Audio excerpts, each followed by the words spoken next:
मित्रों नमस्कार। 2 दिन के अंतराल के बाद आज फिर अपने दिव्यांग साथियों से उपस्थित हूं। दिव्यांग साथियों से मैं मुखातिब हूं। मित्रों, ये 2 दिन की यात्रा बड़ी रोमांचक यात्रा, बड़ा आनंददायी यात्रा रही प्रभु की कृपा से। मित्रों, हम दिव्यांगों का भी मन दूसरे लोगों की तरीके से होता है कि हम अपने सांस्कृतिक धरोहरों को देखें, धार्मिक स्थलों को देखें, अपने देश के अंदर तो देशाटन कर ही सकते हैं जितना कर सकें, जितनी हमारी क्षमता है। आजकल सार्वजनिक परिवहन से दिव्यांगों के लिए सुदूर स्थलों की यात्रा करना तो कठिन है, लेकिन निजी वाहन से अगर अपने आप यात्रा करें तो निश्चित रूप से बड़ा सुलभ है, बहुत आनंददायक है। इसी क्रम में मित्रों, मैं 28 तारीख की सुबह यहां से लखनऊ से मथुरा के लिए निकला। 4 बजे पहुंच गया। 4 बजे पहुंचने के उपरांत तुरंत जन्मभूमि के दर्शन किए। सब कहीं कैमरा ले जाना संभव नहीं था, नहीं तो मैं आपको कैमरे से सब जगहों जहां पे सुरम्य दृश्यों का दृश्यावलोकन किया उनको दृश्यांकन भी कर लेता, लेकिन वो सुरक्षा की दृष्टि से अलाउ नहीं था। जन्मभूमि गए और देवकी जी का, जहां पे कन्हैया जी का जन्म हुआ था, उस स्थल को देखा और बड़े सहज तरीके से वहां पे लोग मथुरा में, और मेरा ख्याल है सब कहीं दिव्यांगों की सहायता करने वाले। मैं व्हील चेयर पे था, मेरा परिवार था, मेरी पत्नी थी, मेरे साथी ड्राइवर प्रवेश था और इनके साथ में गया अपने व्हील चेयर से। लोग उठा देते थे, लोग जाने की राह देते थे, पुलिस बल भी काफी सहयोग करता था। और वहां से जाने के उपरांत मैं द्वारिकाधीश मंदिर गया। द्वारिकाधीश में बहुत सीढ़ियां थी, वहां पे हमारा पहुंच पाना थोड़ा कठिन था, तो अपने मन को, हालांकि लोग वहां पे उतनी सीढ़ियों को भी चढ़वाने के लिए हमारी व्हील चेयर उठा करके ले जाने के लिए तत्पर थे, बड़ा उत्साहित थे। दर्शनार्थी, कोई आम दर्शनार्थी जिनसे मेरा कोई परिचय नहीं, वो कहते थे अरे चलिए मैं आपको ले चलता हूं, लेकिन मैं नहीं जा सका। मैंने कहा प्रभु के दर्शन हमको यहां से हो रहे हैं, दूर से देख करके वहां दर्शन किया। फिर वहां से चले वृंदावन। वृंदावन की दूरी बहुत ही सहज है, बहुत आसान है, बहुत कम है दूरी। फिर वहां से मैं गोवर्धन पर्वत, सवेरे रात में विश्राम करने के बाद एक होटल मिला। होटल बहुत अच्छा मिला। होटल के अंदर शौचालय में हमारी व्हील चेयर नहीं जा सकती थी, तो वहां पे जो कुर्सी मिली, कुर्सी से ही हमको ले जाकर के जो नित्य क्रिया थी वो निपटाना पड़ता था। खैर, ये सब चीजें तो हमको समायोजन करना ही पड़ता है, हमारी नियत है, दिव्यांगों को इन सब चीजों से समायोजन करना पड़ता है। फिर मैं वहां पे गोवर्धन पर्वत गया। गोवर्धन पर्वत के पास यात्रा घूमने, उसकी परिक्रमा करने के लिए अपना निजी वाहन ले जाना संभव नहीं है, न तो अलाउ है। और वहां के पर्यटन स्थल के लिए रोजगार के दृष्टि से देखा जाए तो यह आवश्यक भी है। तो वहां पे हमको एक बैटरी चालित रिक्शा मिला, उस पे हम अपनी पत्नी, अपनी बेटी, अपने नाती के साथ हम बैठ के गए, घूमा, बहुत अच्छा लगा, दृश्यावलोकन किया। थोड़ी सी पीड़ा भी हुई। उस मार्ग पे कुछ दिव्यांग व्यक्ति घिसिट कर करके बार बार जा करके लोग भिक्षायाटन कर रहे थे। हमने लोगों को समझाया कि कुछ काम करो, दुकान कर लो, यहीं पे फूल ही बेचने लगो, लेकिन उससे उनको तृप्त नहीं हो रहे थे। जा करके हमने उनको अपनी यथा सामर्थ्य कुछ न कुछ सबको अच्छी धनराशि दी भी, लेकिन हमने सोचा कि अब इसके बाद वो चले जाएंगे। खाने को दिया, केला दिया, सब कुछ, लेकिन वो दिव्यांगों को उसमें इतनी अभिरुचि है कि वो ये सब छोड़ नहीं सके और फिर उसी में लग गए। खैर, उसके बाद मैं राधा कुंड गया। राधा कुंड में बड़ा भव्य दर्शन हुआ। बताया जाता है कि राधा जी ने अपना कुंड यहाँ पे बनवाया था। उसके बाद कृष्ण कुंड, मतलब कन्हैया कुंड भी गए, वहां पे वो गोवर्धन गांव में ही है। फिर गोकुल भी गए और गायों की वहां पे हालत अच्छी है, जैसा कि हम लोग यहाँ पे देखते हैं, बड़ी दुबली पतली हाड़ मास निकले हुए बड़ा वो दिखाई पड़ता, वहां पे ऐसे नहीं है।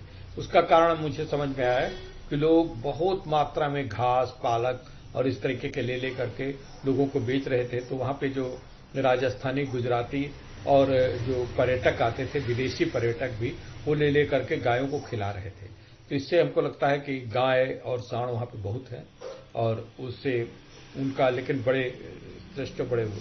हाँ, एक बात और बता दें, वहाँ पे बंदरों की बड़ी कृपा है। हमने कुछ सिंघाड़ा लिया था कि बंदरों को खिलाएंगे, जब तक हम खिलाते खिलाते हमारे हाथ से ही बंदर आकर के छीन ले गए। और चश्मा वगैरह तो आपको बड़ा चुरा के रखना है, अंदर छिपा के रखना, आप बंदर कभी ले जा सकते हैं। खैर, इन सब चीज़ों में बड़ा अच्छा लगा, बड़ा हंसी आई, बड़ा मनोरंजन रहा। हमारा नाती तो उसमें नाती माधव नाम था, बड़ा खुश रहा, बहुत ही घुमा। इसके अलावा हमारी बेटी की ही प्रबल इच्छा थी कि चला जाए, उसी के कारण हम लोग गए। फिर वहां से हम आए, अपने होटल जाने से पहले इस्कान मंदिर गए। इस्कान मंदिर में जो वहां पे हमने देखा, विदेशियों के साथ अपने यहाँ के लोगों को बिल्कुल तन मन शुद्ध सब भूल करके भगवान के चरणों में एकदम नृत्य कर रहे हैं, गायन कर रहे हैं और बिल्कुल निश्चल भाव से भक्ति में रमे हुए हैं। हमने वो सांध्य आरती देखी। वहां सांध्य आरती देखने के बाद हम गए पागल बाबा के मंदिर देखना चाहा। पागल बाबा का मंदिर अभी बंद है, वहां देखा नहीं जा सकता। सुना है कि 2-3 दिन में खुलेगा। फिर मित्रों, मैं निधि बन गया। निधि वन में हमने तुलसी के पेड़ों को देखा। बताया जाता है कि इस रात में भगवान जब आते हैं, रास लीला करते हैं वहां पे, तो ये जो पेड़ हैं वो सब गोपिकाओं के रूप में अवतरित हो जाते हैं। ऐसी मान्यता है कि वहां पे कोई नहीं देखता। जैसा कि वहां पे कई लोगों से मिला और मेरा जो वैज्ञानिक मन है, जो बौद्धिक मन है, उस पर विश्वास करने के लिए कदाचित तैयार नहीं था, तो मैं बार बार पूछता था। तो सब कोई एक बहुत ही विज्ञ और पढ़े लिखे और बहुत ही उच्च कोटि के अधिकारी से मिले, तो उन्होंने कहा नहीं, मैं यहाँ का स्थानीय निवासी हूँ, सच में यहाँ पे ऐसा ही होता है जैसी आपकी भावना है। हमको भी पहले विश्वास नहीं होता था, यहाँ पे वो सब कुछ होता। मैं वो मंदिर भी गया जहाँ पे बताया जाता है, वहाँ पे रात में भगवान कृष्ण आते हैं और वहाँ पे पान या कुछ रखा जाता, वो सब नहीं मिलता है। तो इसका मतलब है हमको इन आस्थाओं के ऊपर, इन किंवदंतियों के ऊपर विश्वास करना होगा। अब मन, बौद्धिक मन भले विश्वास तर्क वितर्क करे, लेकिन ये भावनात्मक मन को हमको उसके ऊपर विश्वास करना पड़ेगा। फिर मैं गया प्रेम मंदिर की भव्यता, रात्रि में भव्यता और उसकी दर्शन, मतलब बहुत ही अच्छा, बहुत ही मतलब उसकी जो लाइट की व्यवस्था, जो लाइट की सज्जा है, उसमें गोपिकाओं को चलते हुए, गोपिकाओं को नाचते हुए देख सकते हैं। बड़ा बढ़िया इलेक्ट्रॉनिक माध्यम से उसको दिखाया गया है। और कालीदाह का दिखाया गया, कालीदाह के उससे बाकायदा वास्तव में रक्त टपकता हुआ जो कुछ भी हो, लेकिन उसका चित्रांकन, उसका जो चलित मतलब लाइव जो दिखाया जा रहा था, वो बिल्कुल वैसा ही। सामने मूर्तियां लगी हुई चल रही हैं और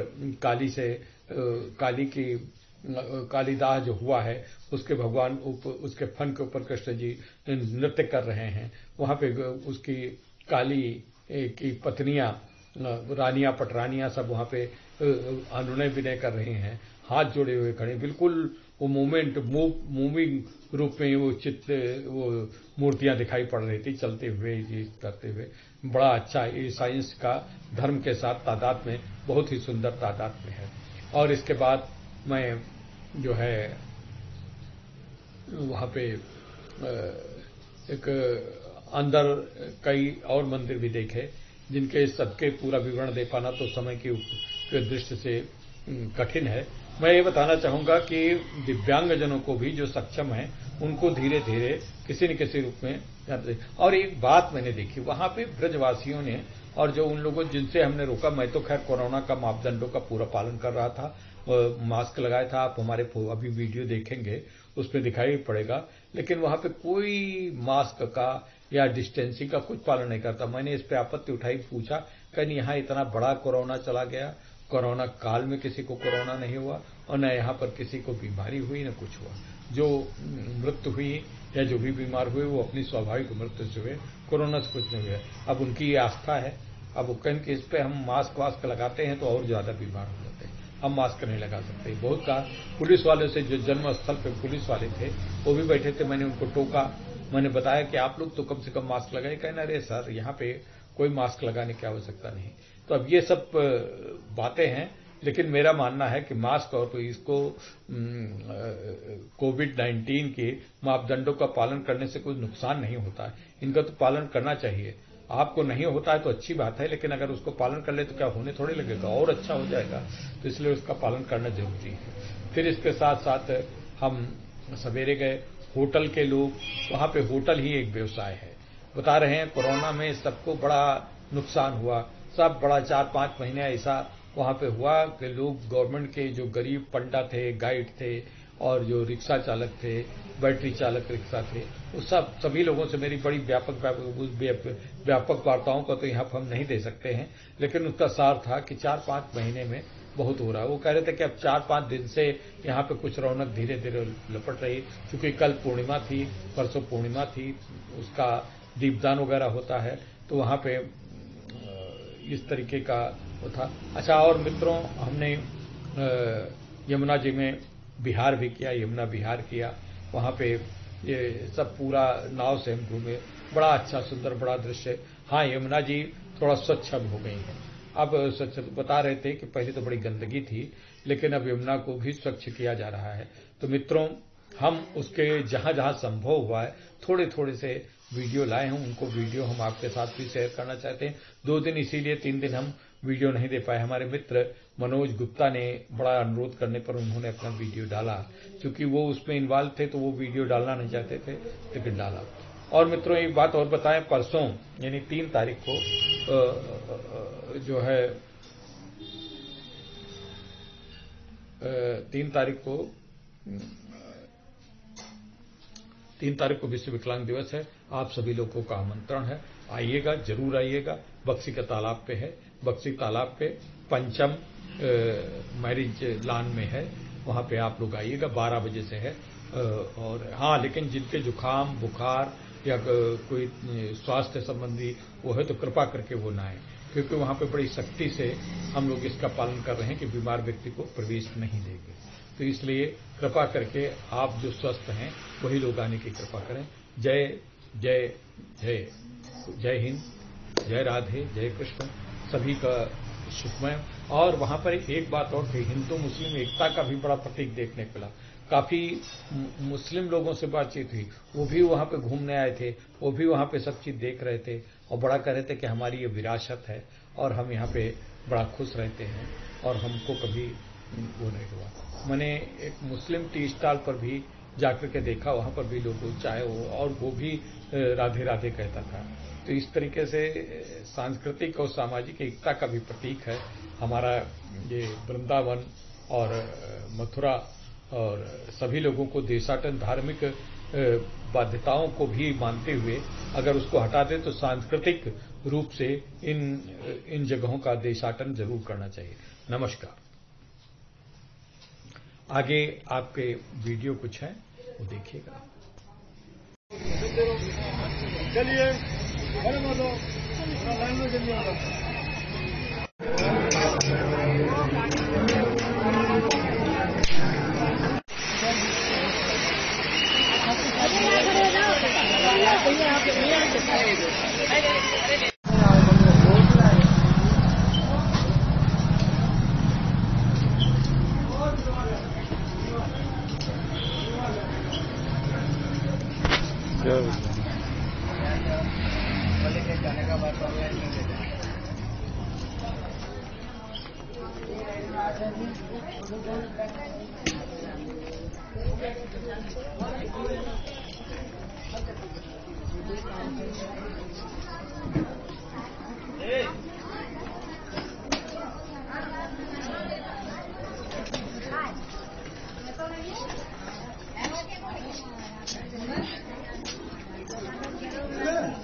इधर तो पूछ लो।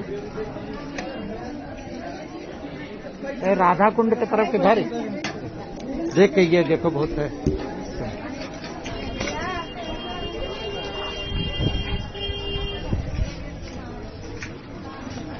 आ जा, ये लोग रुक जाती हैं ना, कुछ खरीदने और इतने लगे हैं।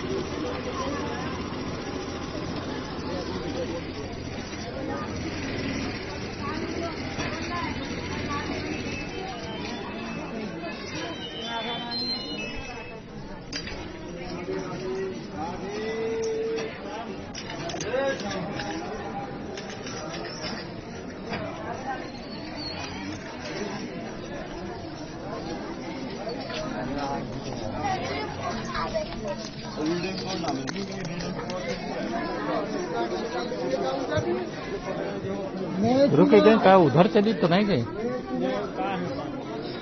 खरीद रही कुछ खरीद रही।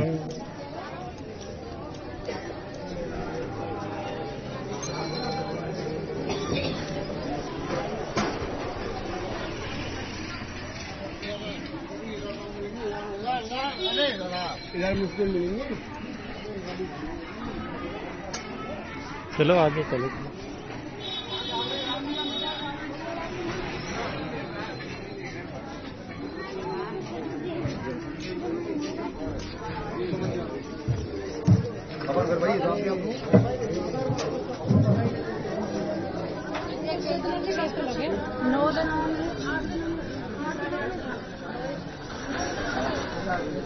अभी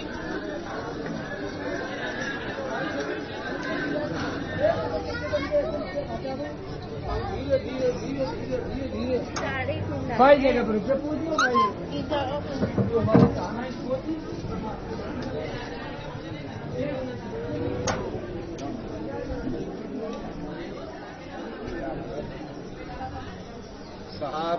मैं देख रहा हूँ किसी के मुंह के ऊपर जो मास्क नहीं है, कोई कोरोना की डिस्टेंसिंग की तो खैर बात ही छोड़ दीजिए, मेला में डिस्टेंसिंग हो भी नहीं सकती है, लेकिन जो डिस्टेंसिंग की बात मैं कर रहा हूँ वो कहीं पर भी नहीं है। एक आधे लोगों के मुंह पे कोरोना का वो मास्क एक आधे लोगों के ऊपर मुंह पे लगा हुआ है, लेकिन मास्क के ऊपर और किसी के ऊपर कुछ नहीं। ठीक है, अब मैं हाथ धो रहा हूँ, हाथ देखते हुए। हाँ चलो। ये राधा रानी का कुंड है और राधा रानी के कुंड के ऊपर अपार भीड़ लगी हुई है, और अपार भीड़ लगने में हम लोग सब आपस में एक दूसरे को देख रहे हैं। इतनी भीड़ है कि कुछ कहने। आज पूर्णिमा है, कार्तिक पूर्णिमा, गंगा स्नान का दिन, तो लोग राधा रानी पर्वत के कुंड के ऊपर नहाने के लिए व्यस्त हैं। यहाँ पे बहुत सारे दिव्यांग लोग भी आए हैं और दिव्यांग लोगों के